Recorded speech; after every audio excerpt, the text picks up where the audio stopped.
ان کے پاس کچھ تھا ہی نہیں. بالکل ٹھیک. اور میں اسے پرٹیکولرلی بریکٹ کروں گا کہ آپ 70 سے 77 کا عرصہ اس میں سے مائنس کریں. اچھا جی. دیکھیں پاکستان نے ترقی کی ہے، لوگوں جی ڈی پی میں 10% جو گروتھ ریٹ کے ساتھ پاکستان دنیا میں انڈیکیٹ ہوا. اچھا پاکستان ایک ایسا ملک ہے جہاں پہ تیزی کے ساتھ غربت ختم ہو رہی ہے، اور یہاں پہ انڈسٹریلائزیشن بھی ہو رہی ہے، اور پیرل ایگریکلچر میں بھی ترقی ہو رہی ہے. یہ کس زمانے کی بات کر رہے ہیں؟ یہ میں بات کر رہا ہوں 70 بھٹو صاحب کے. اچھا واضح کیجیے نا میرے. پاکستان جی جی ٹھیک ہو. بھٹو کو ایک ٹوٹا پھوٹا پاکستان ملا تھا، 2 لاکھ پاکستان ملا تھا، 12,000 مربع میل علاقہ دشمن کے قبضے میں تھا، 90,000 پاکستانی فوجی اس کی قید میں تھے، معاشی حالت دگرگوں تھی، ہمارے پاس تیل نہیں تھا، ہمارے پاس گھی نہیں تھا، لوگ مارے پھر رہے تھے اپنی اجلاس کے لیے. لیکن آپ نے دیکھا ہوگا، آپ نے پڑھا بھی ہوگا کہ صرف 4 سال کے عرصے میں وہی ملک جو 73 کانسٹیٹیوشن کے نفاذ تک دگرگوں تھا، وہ 77 تک دنیا کا لیڈر بن گیا، اسلامک ورلڈ کا لیڈر بن گیا، تیسری دنیا کا لیڈر بن گیا، دنیا میں پاکستان کی آواز گونجنے لگی. تو سر فیکٹر سمپل یہ ہے کہ یہاں پہ 77 کے بعد پرٹیکولرلی میں کہوں گا 77 کے بعد پرٹیکولرلی جو انٹرنیشنل سامراج ہے اس نے پاکستان کو اس طرح سے جکڑا ہے. اور ہمارے یہاں جو ایلیمنٹ ہے میں اسے نان پیٹریاٹ ایلیمنٹ کہتا ہوں، غیر محب وطن ایلیمنٹ کہتا ہوں، چاہے وہ کلمہ بھی پڑھتے رہے، چاہے وہ بڑی اسلامائزیشن کی باتیں کرتے، لیکن I think them they are non patriot. وہ قطعی طور پہ پاکستان کے اور پاکستان کے محب وطن تھے ہی نہیں. اگر وہ ہوتے تو 77 کے بعد اس ملک کو IMF کے چنگل میں نہ پھنساتے. نہیں ڈاکٹر صاحب میں عرض کرتا ہوں، محترمہ بینظیر بھٹو جو تھی وہ تو وارث تھی نا ذوالفقار علی بھٹو صاحب کے VN کی، تو وہ IMF کے پاس کیوں گئی؟ وہ اپنے بات کے مشن کو لے کے کیوں نہیں چلی؟ میں وہی کہہ رہا ہوں کہ دیکھیں اس لیے تو اسے کہا کہ یہ اس میں وہ کیڑا ہے جس کو بھٹو کا وہ کیڑا جو پیٹریاٹزم کا، نیشنلزم کا جو رومانس اس وطن کے ساتھ، اس غریب عوام کے ساتھ وہ انہیرٹ کیا ہوا تھا بی بی نے. یہی وجہ ہے کہ دو سال کے بعد اس کو چھٹی کروائی جاتی ہے، اور انہی 2 سالوں میں وہ کیا کرتی ہے، اس ملک کو میزائل ٹیکنالوجی دے جاتی ہے. اور کس طرح دے کے جاتی ہے یہ بھی ایک تاریخ کا حصہ ہے. دنیا نے کہا کہ یہ کیسے میزائل ٹیکنالوجی شمالی کوریا سے لے آئی ہے بی بی.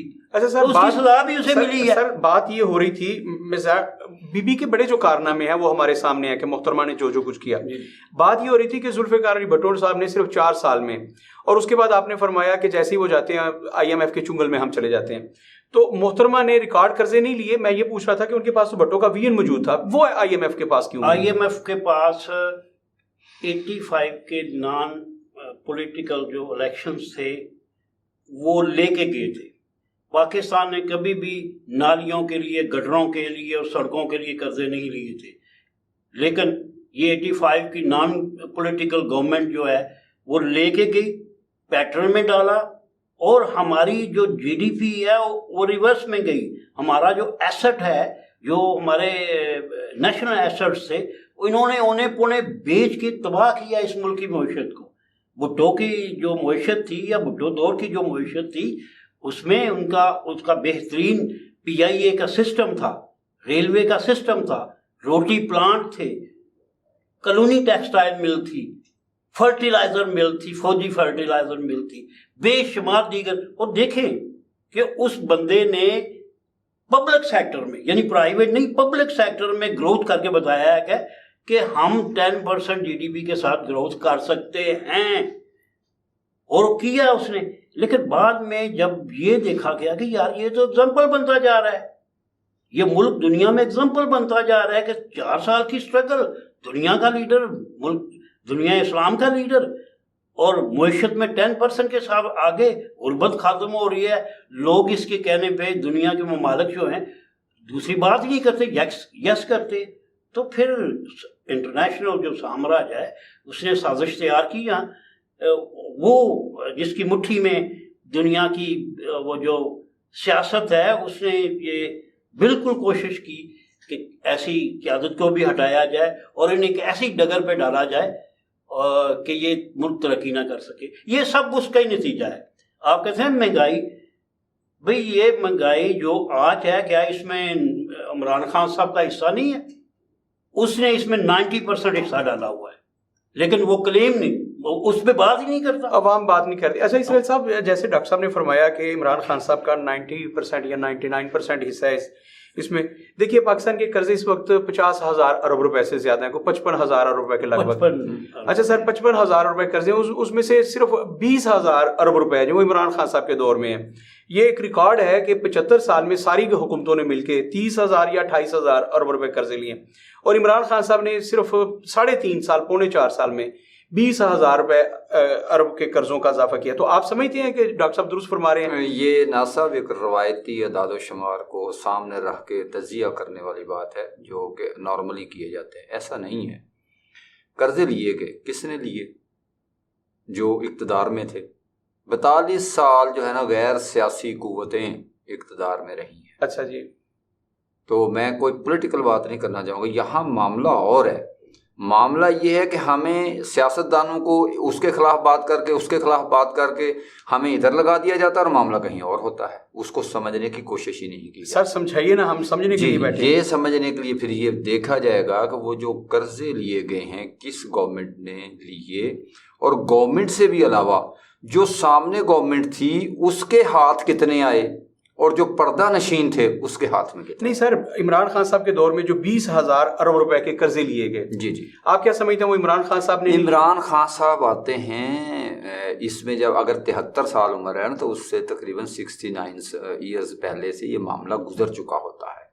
تو جو پیچھے سے معاملہ جو بھی حکمران آئے گا اس نے پچھلی کنٹینیوٹی کو آگے لے کر چلنا ہوتا ہے. فرض کرو اگر وہاں پر معاملات اتنے گمبھیر ہو گئے ہیں، جو پیچھے جو قرضے لیے گئے تھے، اور وہ قرضے لینا کوئی کام نہیں ہے، کوئی غلط کام نہیں ہے. معاملہ یہ ہے کہ جو 69 ایئرس میں جو قرضے لیے گئے وہ ملک پر نہیں لگے. جب وہ نہیں لگے تو اب عمران خان ہوتا یا کوئی بھی ہوتا، وہ یہی کچھ ہونا تھا. ہمیں پولیٹیکلی کسی کو بلیم نہیں کرنا چاہیے، ہمیں اصل حقائق کی طرف سامنے آنا چاہیے، اصل حقائق کی بات کرنی چاہیے. میں عمران خان کا نہ حمایتی یا اس کا مخالف، میں کسی پولیٹیکل بندے کا یا اس کے نہیں، حقائق کی بات ہے. اور حقائق یہ ہیں کہ قرضے لیے گئے. آج تک کیا کسی اینکر نے، کسی پروگرام نے یہ ڈیٹا پیش کیا کہ کب کس نے قرضے لیے اور وہ کہاں کہاں لگے تھے؟ اچھا، جو لگے تھے وہ آتے ہیں اعداد و شمار میں، اور اعداد و شمار میں ہوتی ہے بلنگ، اور بلنگ ہوتی ہے فیک. وہ صرف اس کو ایڈجسٹ کا معاملہ کہیں اور ہے. وہ تو پیسے کہیں کے کہیں جو ہے نا لوگوں کے پرسنل اکاؤنٹس میں یا پرسنل ان کے کھاتوں میں، ان کے چاہے وہ کوئی باہر ان کی جائیدادیں ہیں یا ایسٹس ہیں، وہ بنے. اور وہ دیکھنا پڑے گا اچھا کس کے اس میں قرضے جو ہے نا وہ کھائے کس نے زیادہ؟ جس کے ہاتھ میں اقتدار تھا، طاقت تھی. اور وہ جن کے ہاتھ میں طاقت تھی ان کا آج کوئی نام بھی نہیں لے سکتا. آپ بھی، میں بھی، ڈاکٹر صاحب بھی دوسرے لمحے مسنگ پرسن ہو جائے گا. سر یہ کون سے لوگ ہیں ڈاکٹر صاحب جن کا یہ ذکر کر رہے ہیں؟ میری سمجھ میں نہیں آیا. اتنے طاقتور لوگ ہیں کہ ان کا نام نہیں لیا جا سکتا، اور سارے قرضے لیے پولیٹیکل پارٹیز میں، لیکن کھا کوئی اور لوگ ہیں. وہ کون سے لوگ ہیں جن کا یہ ذکر کر رہے ہیں؟ سر ان کا نام لینے میں حرج بھی نہیں ہے، لیکن میرا کہنا یہ ہے کہ جب پولیٹیکل لیڈرشپ سٹرونگ ہوگی تو پھر وہ لوگ اتنے دیکھیں بھٹو کے خلاف 4 بغاوتیں ہوئی تھی. اچھا جی. 4-5 سالوں میں، لیکن وہ تو پتہ نہیں باز آیا تھا. اس نے کسی کے ساتھ ڈیل بھی نہیں کی تھی، وہ تو نہیں چکا تھا. یہ ہماری پولیٹیکل پارٹیز اور پولیٹیکل لیڈرشپ میں بھی یہ خامی ہے کہ وہ کیوں نہیں ایمفیسس کرتے کہ بھائی تمام ادارے جو جنہیں یہ خفیہ ہاتھ کہتے ہیں، یا عمران خان تو بڑے پہلے نیوٹرلز کہتے تھے، کبھی امپائر کہتے تھے. چلو جی، میں تھوڑی سی آپ کی بات کو کلیئر کرتا ہوں کہ پولیٹیکل لوگ بیچارے کتنے مجبور ہوتے ہیں. ایک پولیٹیکل پارٹی نے اپنا ایک بیانیہ بنایا، ووٹ کو عزت دو. اس کے پیچھے اس کا ورکر اس بیانیے کے اوپر اپنی جان دیتا تھا. اس لیے جان دیتا، وہ سمجھتا تھا اصل مسائل کی روک کی جڑ یہ ہے، اس کے اندر اس کا حل ہے. اور پھر جس ادارے کے بھی نہیں، جن لوگوں کے خلاف اس ادارے کے چند ان جو پوزیشن ہولڈر تھے، جو عہدے دار تھے، بڑے رتبوں پر تھے، ان کے خلاف وہ بیانیہ بنا تھا. اور جس نے اپنا یہ بیانیہ بنایا، جس کے اوپر بقا تھی سیاسی اس پارٹی کی، اور جب ان کو ووٹ دینے کی باری آئی تو اسی پارٹی نے اسی اپنے ہی بیانیے کو رو رو کر ختم کر دیا تھا، اور ووٹ اسی کو دیا تھا جس کے خلاف اس نے بیانیہ بنایا تھا. بات تو بہت صاف ہے، ایسی بات نہیں ہے کہ لوگوں کو اس کی سمجھ نہیں ہے. ہاں، ہوتا کیا ہے کہ ایکچولی جتنے پروگرام ہو رہے ہوتے ہیں یا جب بھی ڈیبیٹ ہو رہی ہوتی ہے، وہ نا ایک پارٹی کی دوسری پارٹی کے خلاف بات کر کے اور وہ آپس میں لڑ پڑتے ہیں اور اصل حقائق چھپ جاتے ہیں. اچھا ڈاکٹر صاحب، میں اور کنفیوز ہو گیا. جی کر دوں بعد میں آپ کی قطع کلامی معاف چاہتا ہوں. پاکستان کی ہسٹری دیکھ لیں سر، جن کے خلاف کہا گیا ووٹ کو عزت دو، انہوں نے پارٹی بنائی، انہوں نے مینوفیکچر کیا، نرسری میں پالا. اچھا جی. بڑی خدمت کی، بڑے عہدے دیے، بڑی عزتیں، بڑے معاملات کیے. وہ کیسے چینج لے کے آ سکتی؟ یہی یار باقی پارٹیوں کے ساتھ ہے. جب تک ٹرو لیڈرشپ سر، سچی لیڈرشپ نہیں ابھرتی، سامنے نہیں آتی، اور ہم جانکار نہیں جب تک بنتے، عوام. بالکل ٹھیک. جب تک ہم یہ کیا کہتے ہیں پہچان رکھنے والی نہیں بنتے، ہمیں فرق نہیں ہے ہمارے اندر. دیکھ لیں کہ ہمارے ساتھ ٹھیک ہے، اب تو ہو رہا ہے، وہ تو ہو رہا ہے، ہم دیکھ رہے ہیں، لیکن آپ پرٹیکولرلی دیکھ رہے ہیں ہمیں 3.5 سالوں میں ہمارے ساتھ کیا ہوا. اور اب یہ پولیٹیکل جو سچویشن نظر آ رہی ہے یا بتائی جا رہی ہے، وہ کیا ہے کہ بھائی جو 3.5 سال زیرو تھا اب اس کو ہیرو. ہم پرفارمنس کو کیوں نہیں جانچتے یار؟ ہمیں جانچنا چاہیے نا. ہمیں اپنی یوتھ کو بتانا چاہیے کہ بابا یہ اس بندے نے 3.5 سال آپ کی خدمت کی، فلاں نے 10 سال کی، فلاں نے 20 سال کی. ان 3-4 پارٹیوں میں سے انہوں نے پاکستان کو دیا کیا؟ بالکل ٹھیک ہو گیا. اگر کسی نے کچھ دیا ہے تو اس کو اس کا کریڈٹ دینا چاہیے. اگر دیا ہی نہیں ہے انہوں نے تو پھر اس کے نعرے لگانا جو ہے نا، میں سمجھتا ہوں یہ شعور کی انتہائی کمی کی شکار قوم ڈیولپ ہو گئی ہے. اچھا سر، میں ایک معذرت کرنا چاہوں گا آپ دونوں احباب سے. اصل میں مجھے ایسے لگ رہا ہے ابھی تک کہ ہم لوگ کہیں نہ کہیں پارٹیز کو ڈیفینڈ کر رہے ہیں. ایکچولی سوال یہ تھا کہ پاکستان کے عوام جو ہیں ان پہ جو برڈن ہے مہنگائی کا، مثال کے طور پر ان 6 مہینوں میں جو ہم پہ برڈن آیا ہے، سبزیاں ہیں سر ڈاکٹر صاحب کبھی بھی اتنی مہنگی نہیں ہوئی تھی، آج تاریخ کی بلند ترین سطح پہ ہیں. چیزوں کی قیمتیں آپ دیکھیے، پیٹرول کی، اور بجلی جو ہے جو بل آیا اس کے بعد ہم بل بلا اٹھے ہیں. سر سوال یہ تھا کہ IMF سے قرضے لیے، IMF کی کڑی شرائط تھیں، اس میں سبھی پارٹیز شامل ہیں. نواز شریف صاحب نے بھی قرضے لیے، محترمہ بینظیر بھٹو نے قرضے لیے، اور عمران خان صاحب نے سب کا ریکارڈ توڑ دیا. 20,000 ارب روپے کے قرضے انہوں نے لیے. اسرائیل سے فرما رہے ہیں کہ وہ عمران خان صاحب نے لیے انہوں نے تھے لیکن کھا کوئی اور گیا. اچھا سر، میں یہ کہنا چاہوں گا کہ عمران خان صاحب اگر اتنے جوگے ہی نہیں ہیں کہ مطلب وہ پیسے لیتے ہیں اور وہ پبلک تک نہیں پہنچا سکتے، تو وہ دوبارہ کیوں ٹیل لگا رہے ہیں کہ میں پھر آؤں؟ اچھا وہ کسی کے لیے کسی کے کماؤ پوت ہیں، وہ پھر کسی کو کما کے دینا چاہتے ہیں، کوئی 20,000 ارب روپے کہ لو ایک باری پھر لٹو تے پھٹو موجاں لٹو. کیا کہنا چاہیں گے آپ؟ یہاں جتنے بھی یہ جو سیاسی لوگ ہوتے ہیں نا، ان کو سیاسی جو وزیر اعظم آئے ہیں ان کو وہ ویل کلیئر تھے کہ ہمارے ہاتھ بندھے ہوئے ہیں اور ہمیں کسی نے جو ہے نا رسیوں میں جکڑا ہوا ہے. وہ وزرائے اعظم جتنے بھی سیاسی آئے ہیں وہ صرف اس لیے آتے ہیں ان کی ذرا نا پوسٹنگ ٹرانسفر کی ٹور شور ہو. یہ تو بادشاہت انجوائے کرنے آتے ہیں. اچھا یہ اس طبقے سے سر ہے ہی نہیں جس کے لیے یہ کہتے ہیں کہ بھی ہم نے ان کے مسائل حل کرنے ہیں. مجھے ناز صاحب یہ بتائیں. اچھا سر، میں صرف ایک بات سمجھنا چاہتا ہوں، صرف اپنے ناظرین کو سمجھانے کے لیے. آپ فرما رہے ہیں کہ ان کے ہاتھ بندھے ہوتے ہیں. جی، عمران خان صاحب کے ہاتھ بندھے تھے. اچھا اگر ان کے پاس دینے کے لیے کچھ نہیں ہے، ان کو پتا ہے کہ میرے ہاتھ بندے ہیں، پہلے میں نے 20,000 روپے میں ڈیلیور نہیں کر سکا، تو سر یہ کیوں آنا چاہتے ہیں دوبارہ؟ یہ دھوکہ دیتے ہیں عوام کو، سبز باغ دکھاتے ہیں. کس لیے سبز باغ دکھاتے ہیں؟ دو ان کی وجوہات ہو سکتی ہیں. ایک بدنیتی اور ایک نیک نیتی کی بنا کے اوپر کسی خوشگمانی میں مبتلا ہونا. اچھا جی. اچھا، خوشگمانی میں دو سچویشنز آئی ہیں. بے نظیر بھٹو کو پتا تھا کہ کون اصل اقتدار میں ہے. وہاں یہ سوال آیا نظریاتی لوگوں نے کہا کہ یہاں تو آپ کے پاس صرف جو ہے نا عوام کے گلے شکوے آپ کے وہ ڈال دیے جائیں گے، آپ ڈیلیور نہیں کر پائیں گے کیونکہ آپ کے ہاتھ میں کچھ نہیں ہے. اس وقت ایک آرگومنٹ آیا تھا، انہوں نے کہا جی یہ گورنمنٹ لیں یا نہ لیں. انہوں نے کہا جی ہاں یہ گورنمنٹ لینی چاہیے، چاہ کہ جنہوں نے 10 12 15 سال سے جن کو کوڑے لگے ہیں، جو سیاسی ورکر کے ساتھ جو برا سلوک ہوا، ان کو تھوڑی سی ایک ریمیڈی مل جائے گی. لو جی یہ جواز تھا. اور پھر جب جیسے ایک اور لوگ آئے، وہ یہ سمجھتے ہیں کہ اچھا یہ ہمارے ملک کے ساتھ برا کر رہے ہیں، یہ فلاں فلاں برا کر رہے ہیں، اچھا آج ان کو تھوڑا سا داؤ لگاتے ہیں، وہ قرآن میں آئے تھے پھر ہم ان کو دیکھ لیں گے. یہ ان کی خوشگمانی ہوتا ہے، دیکھا نہیں جاتا اور وہ نہیں دیکھے گئے.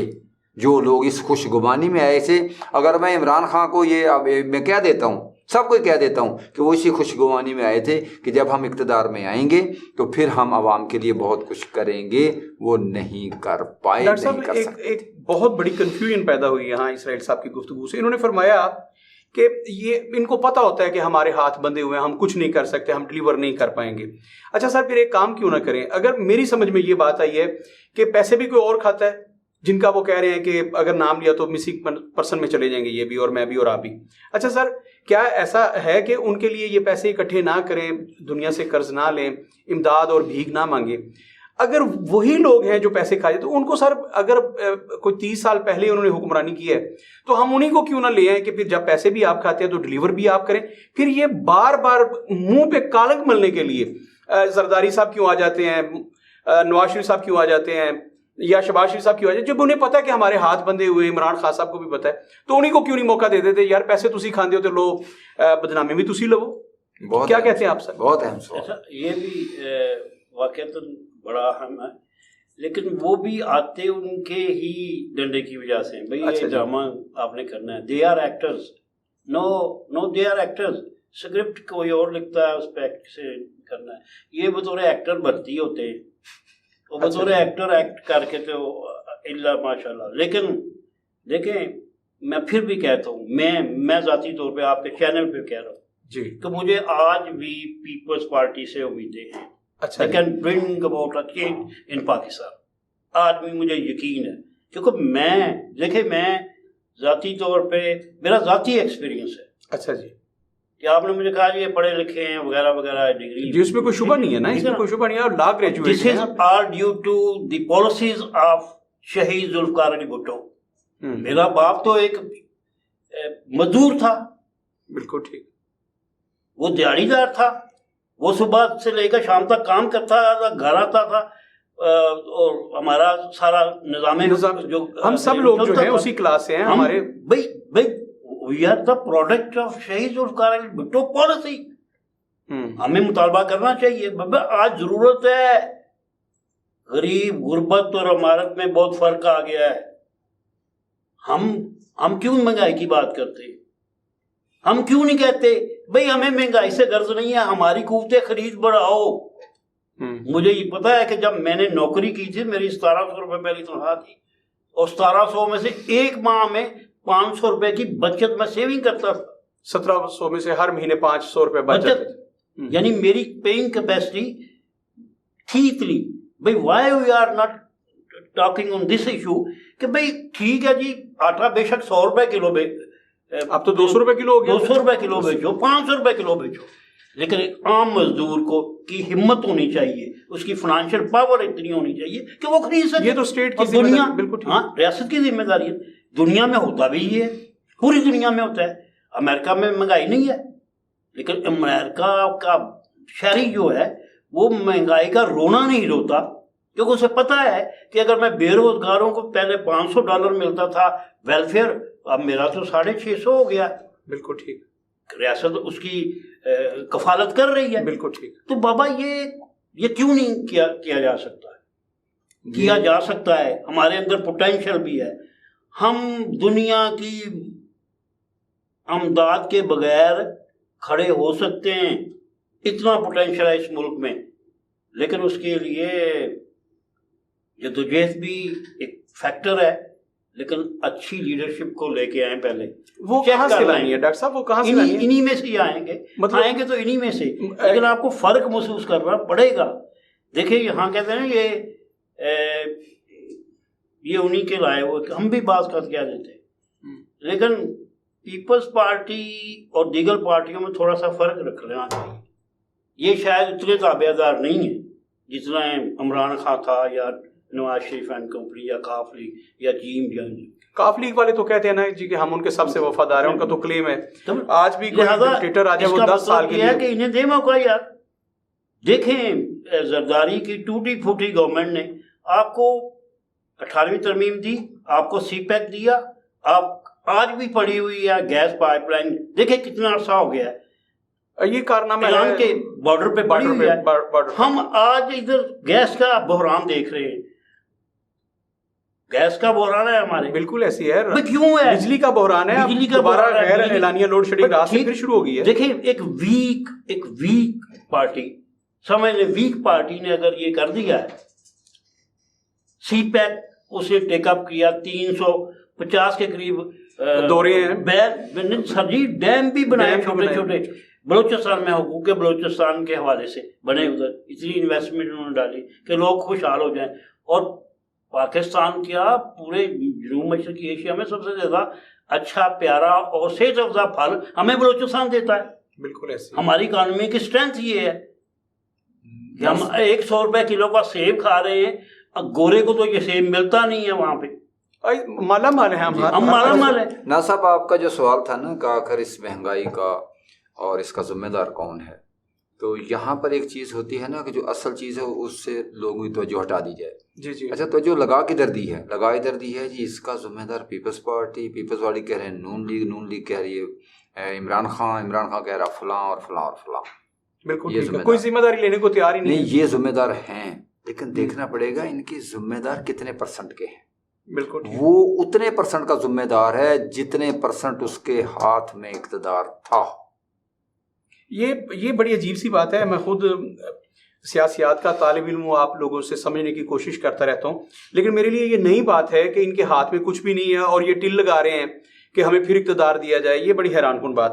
اچھا یہاں پہ مجھے ڈاکٹر صاحب جو لگا آپ جیسے دانشوروں کی گفتگو سننے کے بعد، کہ اس مہنگائی کے ذمہ دار نہ تو عمران خان صاحب ہیں، اس مہنگائی کے ذمہ دار نہ تو نواز شریف ہیں، نہ آصف علی زرداری ہیں، نہ ہی شہباز شریف صاحب ہیں. اس کے ذمہ دار میں اور پاکستان کے عوام ہیں. اسے تو یوں لگ رہا ہے جیسے ہم لوگوں نے مہنگائی کی ہے. نہیں ایسا نہیں. اچھا ایسا ہرگز نہیں. میں اپنے الفاظ کو دہراؤں گا کہ جتنے ان کو 100% ذمہ دار پینٹ کیا جا رہا ہے، یہ 100% ذمہ دار نہیں ہے. ان کی پرسنٹیج کم ہے. یہ ذمہ دار یقیناً ہے، عوام ذمہ دار نہیں ہے. تو کون ہے پھر؟ وہ مطلب نام لے لیں آپ میں 6% نہیں جاتے. مہنگائی میں ایک ایلیمنٹ یہ بھی ہے گورننس کا ایشو. اچھا گورننس کا ایشو. یہ دیکھیں کہ ہماری لوکل پروڈکشن والی چیزیں جو ہمارے یہاں پیدا ہوتی ہیں یا بنتی ہیں، ان کے ریٹس ڈبل ٹرپل تو نہیں ہونے چاہیے. بالکل ٹھیک ہے. ٹیکس کے نام پہ ڈالر سے تعلق نہیں ہے. وہ پیسہ وہ پاکستان میں بنی ہے، پاکستان میں گرو ہوئی ہے، پاکستان کی مارکیٹ میں بک رہی ہے، تو وہ ڈالر کے نام پہ ٹرپلیکیٹ ریٹس انہوں نے کر دیے. بھائی جو کام کیے جا سکتے ہیں، مثلا آپ اتنی سبسڈیز دے رہے ہیں، فرٹیلائزر پہ سبسڈی دے دیں. ہمیں جو شلجم ہے، جو ایک ہماری بھینسیں کھایا کرتی تھی، ہم چھوٹے تھے بھینسیں کھایا کرتی تھی. بالکل ایسی ہے، چارے کے طور پر استعمال ہوتا تھا. آج 100 روپیہ 120 150 تک شلجم جو ہے وہ بکا ہے ہماری مارکیٹ میں. ہماری اپنی پروڈکشن ہے یار، کیوں ہوا ہے ایسا؟ یہ گورننس کا ایشو ہے. اچھا ڈاکٹر صاحب، میں لاسٹ میں آپ سے پوچھنا چاہوں گا کہ آپ لوگوں نے بہت سارے، میرے ذہن میں تو بہت سارے ابہام کھڑے کر دیے، تو اس ساری صورتحال کا حل کیا ہے؟ ہم چاہیں گے کہ اپنے ناظرین کو اینڈ پہ ہم بتائیں کہ ہم لوگ مہنگائی سے کیسے نکل سکتے ہیں، ملک کو ترقی کی راہ پہ کیسے گامزن کر سکتے ہیں. سر پہلے آپ بتائیے. بہت سادہ نسخہ. ایک بات ہوتی ہے جو آپ کے اختیار میں، ایک بات ہوتی ہے جو دوسرے کے اختیار میں. جتنی باتیں ہوئی ہم کہہ رہے ہیں کہ فلاں کے اختیار میں تھی. بطور عوام، ایک عام آدمی، جو ہم 22 کروڑ لوگ ہیں، ان میں سے 22 کروڑ کچھ بچے ہیں، کچھ بوڑھے ہیں جو کام کرنے والے ہیں، ان کا 70% کام نہیں کرتا. اتنا کام نہیں کرتا جتنا اس کو کرنا چاہیے. اچھا دہائی جو ہے وہ دکھوں کی وہ تقریباً 4 گنا زیادہ جو ہے نا وہ دے رہا ہوتا ہے. ہم آج محنت، ہارڈ ورکنگ، اپرچونٹیز یہاں پر بالکل موجود ہیں. جتنے زیادہ ہم کام کریں گے اس کے نتیجے میں ہم مہنگائی کا توڑ بھی نکال سکتے ہیں. یہ میں وہ کہہ رہا ہوں جو ہم کر سکتے ہیں، کیونکہ وہ یہ بات کہ جی حکمران جو ہے نا وہ ہمیں سہولت دیں گے، یہ پکی بات ہے کہ یا آپ کے پاس رہے گا یا میرے پاس رہے گا. طاقتور جو ہیں ان کے پاس ہے وہ نہیں دیں گے. تو ہمارے پاس ایک ہی راستہ بچتا ہے کہ ہم محنت کریں. کس طرح کی؟ آج جو بندہ یہاں محنت کرتا ہے، یہاں بہت اپرچونیٹیز ہے. یہاں پر ای کامرس ہے، ٹیکنالوجی آ گئی ہے، خواتین ہیں اور وہ گھر بیٹھے جو ہے نا اپنا وہ کام کر سکتی ہیں. ہمارا تو المیہ یہ ہے کہ دنیا کو آج کا جو کام جس کے ذریعے پیسے آئیں گے اس کے بارے میں ہم ٹوٹل ان پڑھ ہیں. جیسے ای کامرس ہے، یہ ٹیکنالوجی ہے، ماڈرن ٹیکنالوجی ہے، اور وہ کوئی اتنا لمبا چوڑا بڑا کام نہیں ہے. انہوں نے اتنا اس کو آسان کہا، آپ موبائل پکڑیں، آپ سفید ان پڑھ ہیں، وہ آپ کو اشاروں سے بتا رہے ہوں گے کہ یہ ایسے کر لیں. کوئی لینگویج آپ کو نہیں آتی، چائنیز میں ہے کچھ بھی، لیکن اتنا یہ سیلف ایکسپلینیٹری انہوں نے معاملہ کر دیا. میں زیادہ بات لمبی نہیں کروں گا. ایک ہی ہے کہ یوٹیلائزیشن آف دا ریسورسز کس کے اینڈ پہ؟ عوام کے اینڈ پہ. عوام میں کس کے؟ ہر فرد کے اینڈ پہ. اور وہ ریسورسز سب سے امپورٹنٹ کون سا ہے؟ ہر بندہ بتائے کہ اس نے اپنے وقت کا کیا بہتر مصرف کیا ہے. اگر ہم یہ کر دیں گے اس کے نتیجے میں پروڈکشن بڑھے گی، چیزیں چاہے مہنگی ملے موجود ہوں گی، کوئی بات نہیں. اچھا سر، ان کی بات سے تو کلیئر ہو گیا کہ حکمرانوں نے کچھ نہیں کرنا، آپ نے اپنے سکلز کو استعمال میں لا کے اسی سے آپ نے ارن کرنا ہے اور مہنگائی پہ آپ ہی نے کنٹرول کرنا ہے. آپ فرمائیے اس کا حل کیا ہے؟ دیکھیں، ایک اینگل سے دیکھا جائے تو اس وقت سب ٹھیک کہتے ہیں، لیکن بات یہ ہے کہ سمپلی میرے اکیلے یا ایک گروپ آف پیپل کے کرنے سے کوئی ای کامرس میں چلا گیا کچھ. بابا دیکھیے، تو اس بات کی ہمارے پاس پروڈکٹ کون سی ہے، ہم کیا سیل کریں گے دنیا میں. بھئی ہمیں سکل کون سا سکھایا گیا سکھانا چاہیے، اور یہ چیز تو نیشنل پالیسی کا حصہ ہونا چاہیے نا. ہم نے ایک بے ہگم سی یوتھ پیدا کر دی ہے جن کے پاس سمپل ایک موبائل ہے اور اس پہ وہ لگے ہوئے ہیں اور بس اور کوئی کام نہیں ہے ان کا. بالکل. اسکل ڈزنٹ مین کہ صرف آپ اس میں ہیں، کیونکہ اس میں بھی اپرچونٹیز تو ہیں، لیکن وہ پوری دنیا اس کے، پورا گلوب اس پہ ہے، کمپٹیشن ہے. کیا آپ کا جو ڈیجیٹل سسٹم ہے یا آئی ٹی سسٹم ہے انڈیا سے زیادہ پاورفل ہے؟ نہیں ہے، قطعاً نہیں ہے. آپ انٹرنیشنل دیکھ لیں، بڑے اداروں میں آپ کو سی او لیول کے بڑے بڑے لوگ ان کے ہی ملتے ہیں.